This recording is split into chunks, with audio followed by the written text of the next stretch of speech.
Natural phenomena of light అని అంటే మనకి ఇమ్మీడియట్గా గుర్తొచ్చేది ఏంటంటే రెయిన్బో.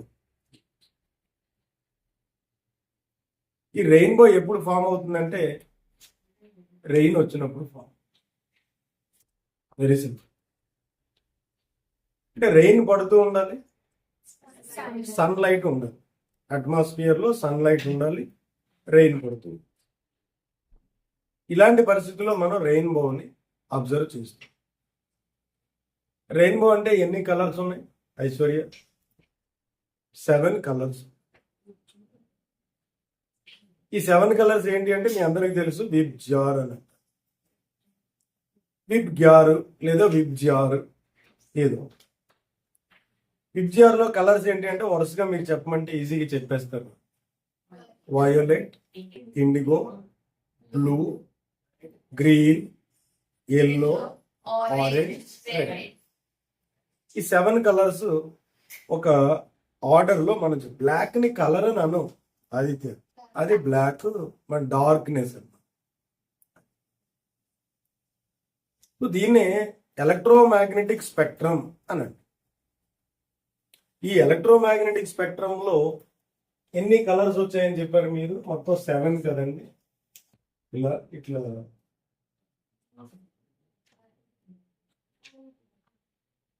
ఇలా దీనిలో వేవ్ లెంత్, ప్రతి కలర్ కి వేవ్ లెంత్ ఉంది. వేవ్ లెంత్ అంటే మన క్లాస్ 9th లో తెలుసు. ఈ వేవ్ లెంత్ వాల్యూ ఎంత అంటే ఇక్కడ వయోలెట్ కి 4000 యాంగ్స్ట్రామ్ యూనిట్స్ ఆర్ 400 నానోమీటర్స్ అని. రెడ్ కలర్ కి 7000 యాంగ్స్ట్రామ్. ఇక్కడ దీన్ని ఏమంటాం మనం? యాంగ్స్ట్రామ్ అని అంటాం. మీరు యాంగ్స్ట్రామ్ వేరు, ఆస్ట్రానమికల్ యూనిట్ వేరు. 1 angstrom is equal to 10 to the power of minus 10 meters. So it is one of the practical units of length. Length general గా SI యూనిట్ ఏంటి? మీటర్స్. ఈ సెంటీమీటర్, కిలోమీటర్, మిల్లీమీటర్, తర్వాత nanometre, Fermi, angstrom ఇవన్నీ ఏమవుతాయి మనకి? Practical units అన్నమాట. అర్థమవుతుంది? సరే, మొత్తానికి 1 యాంగ్స్ట్రామ్ వాల్యూ ఎంతంటే 10 to the power of minus 10 meters అని మనకు అర్థం. ఇక్కడ wavelength values violet colour నుంచి రెడ్ కలర్ వరకు అసెండింగ్ ఆర్డర్లో ఉన్నాయి, ఇంక్రీజింగ్ ఆర్డర్లో ఉన్నాయి. అంటే ఆల్మోస్ట్ రెడ్ కలర్ యొక్క వేవ్ లెంత్ లో ఇంచుమించు హాఫ్ ఉంటుంది వయోలెట్ యొక్క వేవ్ లెంత్ అని చెప్పొచ్చు. ఇంచుమించు హాఫ్ అండి, ఎగ్జాక్ట్లీ హాఫ్ కాదు. సో మొత్తానికి ఇక్కడ వేవ్ లెంత్ వాల్యూస్, ఈ కలర్స్ ఎలా అరేంజ్ అయ్యాయి? నేచర్లో జరిగేటువంటి ప్రతి ఫినామినల్ మనం ఎక్స్ప్లెయిన్ చేసేటప్పుడు లేదా మనం అబ్జర్వ్ చేసిన ప్రతిదీ కూడా ఒక పర్టికులర్ ఆర్డర్లోనే జరుగుతుంది. ఇక్కడ ఎలక్ట్రోమాగ్నెటిక్ స్పెక్ట్రమ్ విబ్జ్యార్ మనకు ఫామ్ అయింది. ఈ విబ్జ్యార్ ఫార్మేషన్లో ఉన్నటువంటి లేదా అపియర్ అయ్యేటువంటి కలర్స్ అన్నీ కూడా వైలెట్ నుంచి రెడ్ వరకు, లేదా పైనుంచి ఎలా కిందకు వస్తే రెడ్ టు వైలెట్. ఇక్కడ wavelength values ascending order, violet to red ascending order, లేదా red to violet descending order. ఇలా ఏదైనా ఒక పర్టికులర్ అరేంజ్మెంట్ అనేది ఏదో ఒక క్వాంటిటీని బేస్ చేసుకుని ఏదైనా అసెండింగ్ ఆర్డర్ కానీ డిసెండింగ్ ఆర్డర్ కానీ ఉన్నట్లయితే దాన్ని ఏమంటారంటే ఆ అరేంజ్మెంట్, ఆ టైప్ ఆఫ్ అరేంజ్మెంట్ని మనం స్పెక్ట్రమ్ అని పిలుస్తాం. ఈ స్పెక్ట్రమ్ తెలుగులో ఏమంటారంటే వర్ణపటం అంటారు. వర్ణం అంటే ఏంటి? రంగు. పటం అంటే ఆ రంగులన్నిటినీ ఒక పర్టికులర్ ఆర్డర్లో అరేంజ్ చేయి. సపోజ్ అటెండెన్స్ రిజిస్టర్, మీ క్లాస్ టీచర్ అటెండెన్స్ రిజిస్టర్ తయారు చేసేటప్పుడు ఏం చేస్తారు? ముందు ఒక్కొక్కళ్ళు ఒక్కో రకంగా ఫాలో అవుతారు. ఎట్లాగా? ఫస్ట్ గర్ల్స్ని అందరినీ ఒక చోట పెట్టి, తర్వాత బాయ్స్ని పెట్టి, మళ్ళీ ఆ గర్ల్స్లో సర్నేమ్ని బేస్ చేసుకుని ఆల్ఫాబెటిక్ ఆర్డర్లో, ఆ ఆల్ఫాబెటిక్ ఆర్డర్ అనేది ఒక పర్టికులర్ ఆర్డర్లో A to Z వెళ్ళాం అనుకోండి, అది ఏమైంది? అసెండింగ్ ఆర్డర్ అవుతుంది అనుకుంది. అంటే ఇది ఒక స్పెక్ట్రమ్. అలా కాకుండా డిసెండింగ్ ఆర్డర్లో వచ్చారనుకో, అది కూడా స్పెక్ట్రమ్. అంటే ఏదో ఒక ఆర్డర్ ఫాలో అవ్వదు, ఐదర్ అసెండింగ్ ఆర్డర్ లేదంటే డిసెండింగ్ ఆర్డర్. ఏదో ఒక క్వాంటిటీని బేస్ చేసుకుని ఆ క్వాంటిటీ యొక్క వాల్యూస్ ఐదర్ అసెండింగ్ ఆర్డర్లో కానీ డిసెండింగ్ ఆర్డర్లో కానీ అరేంజ్ చేస్తూ మనకి ఒక అరేంజ్మెంట్ని కనుక తయారు చేస్తే దాన్ని ఏమంటాం మనం స్పెక్ట్రమ్ అని చెప్తాం. ఇక్కడ అయితే చూడండి వేవ్ లెంత్ వాల్యూస్ ఏమవుతున్నాయి, ఇక్కడ ఇంక్రీజ్ అవుతున్నాయి violet to red.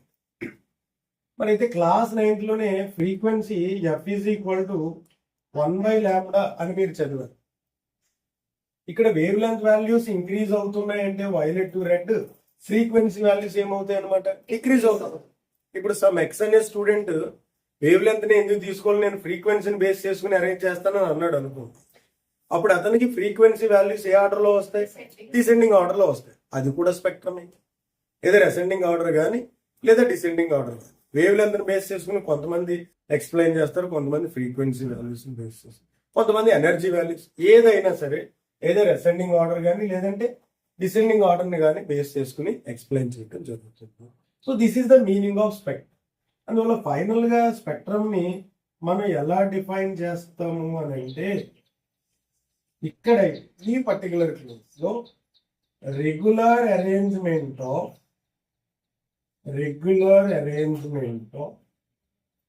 Colours, regular arrangement of colours you పెట్టమని పర్లేదు చెప్పండి. Regular arrangement of colours is called a spectrum. ఇప్పుడు దీన్ని ఎక్స్ప్లెయిన్ చేద్దాం ఒకసారి జాగ్రత్త. ఇక్కడ మీరు అబ్జర్వ్ చేస్తే ప్రీవియస్ క్లాసెస్ లో మనం రిఫ్రాక్టివ్ ఇండెక్స్ అనేటువంటి ఒక కాన్సెప్ట్ ని స్టడీ చేస్తాం. మీకు గుర్తుందా? Refractive index. What is the formula for refractive index అంటే ఎన్ ఆర్ దీన్ని ఇంకో సింబల్ ఏంటంటే మ్యూ అని చెప్పాం, is equal to C by V. కొంచెం జాగ్రత్తగా మీరు కేర్ఫుల్ గా అబ్జర్వ్ చేయండి. చూడండి, mu R N is equal to C by. C అంటే ఏంటి? Speed of light in vacuum or air, ఇంచుమించు ఒకటే స్పీడ్. వి అంటే ఏంటి? Speed of light in given medium. Class 9th లో స్పీడ్ కి వేవ్ లెంత్ కి రిలేషన్ చెప్తూ ఒక ఫార్ములాని మనం డెరైవ్ చేస్తాం. V equal to F lambda. ఏమండి అంటే ఇప్పుడు సపోజ్ నేను ఇది స్పీడే కదా, speed is equal to frequency into wavelength. F అంటే frequency of light in vacuum, lambda అంటే wavelength of light in vacuum. ఎందుకని ఇది స్పీడ్ ఎందులోనూ వాక్యూమ్ లో కాబట్టి ఈ రెండు వాల్యూస్ కూడా ఇందులో తీసుకోవాలి, మనం వాక్యూమ్ లోనే తీసుకోవాలి. అలాగే మళ్ళీ వి ఈజ్ ఈక్వల్ ఏమవుతుంది ఇక్కడ F lambda prime. F prime వేయలేదు నేను, ఎందుకు వేయలేదు? During refraction frequency remains same. Refraction జరిగినప్పుడు కలర్ మారదు, కలర్ కి కరస్పాండింగ్ గా ఉన్న ప్రాపర్టీ ఏంటి? ఫ్రీక్వెన్సీ కాన్స్టెంట్ గా ఉంది. అందువల్ల నేను ఏం చేశాను ఇక్కడ ఎఫ్ లాంబ్డా కింద ఎఫ్ లాంబ్డా ప్రైమ్. ఇప్పుడు ఎఫ్ క్యాన్సిల్ అయిపోయినాయి అనుకోండి, mu R N is equal ఏమైందంటే అక్కడ ఈ లాంబ్డా అనేది ఏంటి? Wavelength of light in vacuum. అందువల్ల refractive index is inversely proportional to wavelength in given medium. చూడండి, wavelength in given medium అంటే మీడియంలో ఒక కలర్ యొక్క వేవ్ లెంత్ వాల్యూ తక్కువగా ఉన్నట్లయితే దాని యొక్క రిఫ్రాక్టివ్ ఇండెక్స్ ఎలా ఉంటుంది? ఎక్కువగా ఉంటుంది. మరి అలా ఇక్కడ వైలెట్ నుంచి రెడ్ వరకు వెళ్ళినప్పుడు వేవ్ లెంత్ వాల్యూ ఏమైంది? ఇంక్రీజ్ అయ్యింది. అందువల్ల ఇక్కడ రాస్తున్నాను చూడండి, wavelength of violet is less than wave length of red. According to this relation, refractive index of violet is greater than refractive index of red. Refractive index ఎక్కువ ఉంటే ఎక్కువ bend అవుతుంది. రిఫ్రాక్షన్ అంటే ఏంటి? బెండ్ అవడమే కదా. Refractive index ఎక్కువ ఉంది అనుకోండి, బెండింగ్ ఎక్కువ ఉంది. రిఫ్రాక్టివ్ ఇండెక్స్ తక్కువ ఉంటే బెండింగ్ తక్కువ. అంటే ఏదైనా ఒక మీడియం ద్వారా మనం డిఫరెంట్ కలర్స్ ని పంపించినప్పుడు ఏ కలర్ బాగా బెండ్ అవుతుంది అనమాట? వైలెట్ కలర్ బాగా బెండ్ అవుతుంది, రెడ్ కలర్ తక్కువ బెండ్, కంపారిటివ్ గా తక్కువ అని. ఇలా ఇప్పుడు ఏమవుతుందంటే ఒకసారి ఏదైనా ఒక లైట్ని వైట్ లైట్ అంటే సన్ నుంచి ప్రొడ్యూస్ అయిన లైట్ కానీ ఏదైనా మన ఎలక్ట్రిక్ బల్బ్ నుంచి ట్యూబ్ లైట్ నుంచి ఎల్ఈడి బల్బ్ నుంచి ప్రొడ్యూస్ అయినటువంటి లైట్ని ప్రిజం ద్వారా పాస్ చేసి అది 7 కలర్స్గా స్ప్లిట్ అవ్వడాన్ని మనం అబ్జర్వ్ చేస్తాం. దీన్ని ఏమంటారు? స్ప్లిట్ అవ్వడం అంటే ఏంటి? విడిపోవడాన్ని ఏమంటాం? డిస్పర్షన్ అనండి. అసెంబ్లీ డిస్పర్స్ అని అనగానే అసెంబ్లీ దగ్గర నుంచి విడిపోయి అందరూ కూడా ఎవరి క్లాసెస్కి వాళ్ళు వెళ్ళిపోతారు. స్కూల్ డిస్పర్స్ అనగానే స్కూల్ నుంచి బయటకు వచ్చి ఎవరింటికి వాళ్ళు వెళ్ళిపోతారు. అంటే డిస్పర్షన్ అంటే ఏంటి? ఇలా స్ప్లిట్ అయిపోవడం, విడిపోవడం. ఇక్కడ కూడా ఏం జరుగుతుంది? When white light passes through ఈ prism, it gets splitted up into 7 colours. This is known as dispersion of light. ఈ డిస్పర్షన్ ఎందుకు జరుగుతుంది అని మీరు అబ్జర్వ్ చేస్తే, వైట్ లైట్ లో కాంపోజిట్ కలర్ ఆఫ్ లైటే కదా వైట్ లైట్ లో డిఫరెంట్ కాంపోనెంట్ కలర్స్ ఉన్నాయి. ఆ కలర్స్ కి డిఫరెంట్ వేవ్ లెంత్ వాల్యూస్ ఉన్నాయి. ఇక్కడ మనం చెప్పినట్టుగా డిఫరెంట్ వేవ్ లెంత్ వాల్యూస్ ఉన్నాయి. ఈ డిఫరెంట్ వేవ్ లెంత్ వాల్యూస్ ఉండడం వల్ల వాటి కరస్పాండింగ్ గా డిఫరెంట్ రిఫ్రాక్టివ్ ఇండిసెస్ ఉన్నాయి. అందువల్ల ఒక్కొక్క కలర్ ఒక్కొక్క విధంగా బెండ్ అవుతుంది. ఒకటి ఎక్కువ బెండ్ అవుతుంది, ఒకటి తక్కువ బెండ్ అయింది. ఏది ఎక్కువ బెండ్ అయింది? వైలెట్ ఎక్కువ బెండ్ అయింది, రెడ్ తక్కువ బెండ్ అయింది. రిమైనింగ్ కలర్స్ ఈ రెండింటికి మధ్యలో. ఓకే, సో ఈ విధంగా మనం dispersion of light through prism ని ఇప్పుడు స్టడీ చేస్తాం. అర్థమైందా?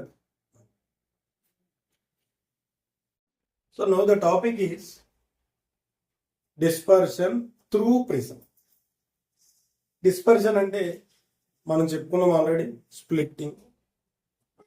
అంటే ఏదైనా వైట్ లైట్ అంటే సన్ నుండి ప్రొడ్యూస్ అయిన లైట్ కానీ, స్టార్స్ నుంచి ప్రొడ్యూస్ అయిన లైట్ కానీ, ఆదిత్య ఏదైనా ఒక లైట్ సోర్స్ ద్వారా ప్రొడ్యూస్ అయినటువంటి లైట్ ని మనం ప్రిజం ద్వారా పంపిస్తే, ఆ ప్రిజం ద్వారా బయటకు వచ్చినటువంటి ఎమర్జెంట్ లైట్ లో 7 కలర్స్ ఉండటాన్ని మనం అబ్జర్వ్ చేయొచ్చు. మనం ప్రాక్టికల్ గా కూడా దీన్ని అబ్జర్వ్ చేయొచ్చు. 7 కలర్స్ గా స్ప్లిట్ అవ్వడం. అలా స్ప్లిట్ అవ్వడాన్ని ఏమంటారు? డిస్పర్షన్. సో డెఫినేషన్ ఏం చెప్తాము? స్ప్లిట్టింగ్ ఆఫ్, ఇక్కడ రాస్తున్నాను చూడండి ఒకసారి. Splitting of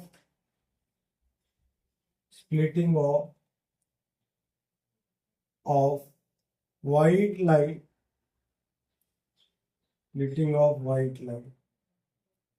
into its 7 component colours. ఇది కంప్లీట్ మీనింగ్ ని తెలియజేస్తాను. 7 component colours is called as dispersion of light. Why this dispersion takes place when light passing through prism అంటే దానికి రీజన్ ఏంటి? Because different colors have different wavelength values. So automatically different colors have different refractive indices. If refractive index is more, then that color deviates more. అంటే ఏ colour కి refractive index ఎక్కువ ఉంది? Previous discussion violet కి ఎక్కువ ఉంది కాబట్టి violet బాగా ఎక్కువ బెండ్ అవుతుంది. దీన్ని ఒక చిన్న డయాగ్రామ్ ద్వారా ఇక్కడ మనం ఎక్స్ప్లెయిన్ చేసే ప్రయత్నం చేద్దాం.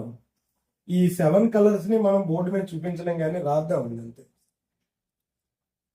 Suppose this is white light.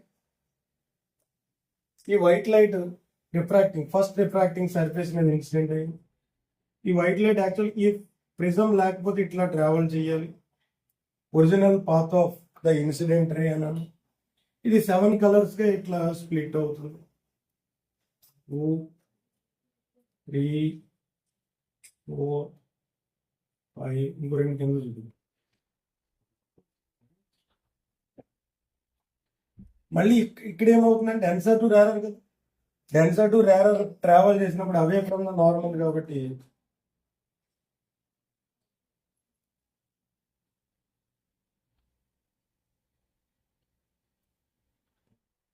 ఇలా ఇక్కడ ఏదైనా ఒక స్క్రీన్ లేదా వైట్ కలర్ పేపర్ని కానీ వైట్ క్లాత్ కానీ మనం ప్లేస్ చేస్తే దీని మీద ఈ 7 కలర్స్ కనిపిస్తాయి. This is violet, IndiGo, blue, green, yellow, orange, red.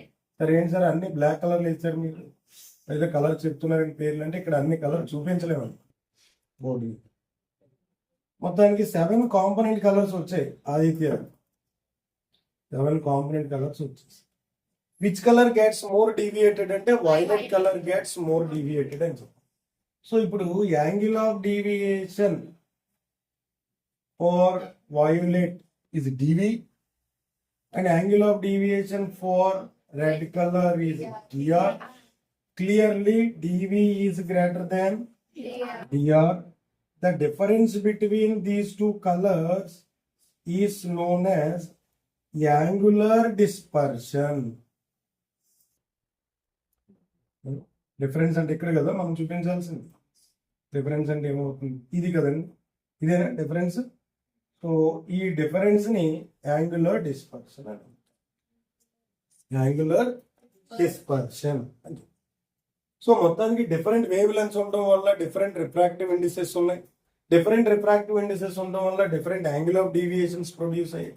So violet colour gets more deviated, DV is greater than DR. The difference between these two angles of deviation is nothing but angular dispersion అని చెప్పి మనం చెప్తాం. So final గా మీరు definition బాగా గుర్తుపెట్టుకోవాలి, ఈ diagrammatical representation, ఆ తర్వాత యాంగిల్ ఆఫ్ డీవియేషన్ దేనికి ఎక్కువ, యాంగిల్ డిస్పర్షన్.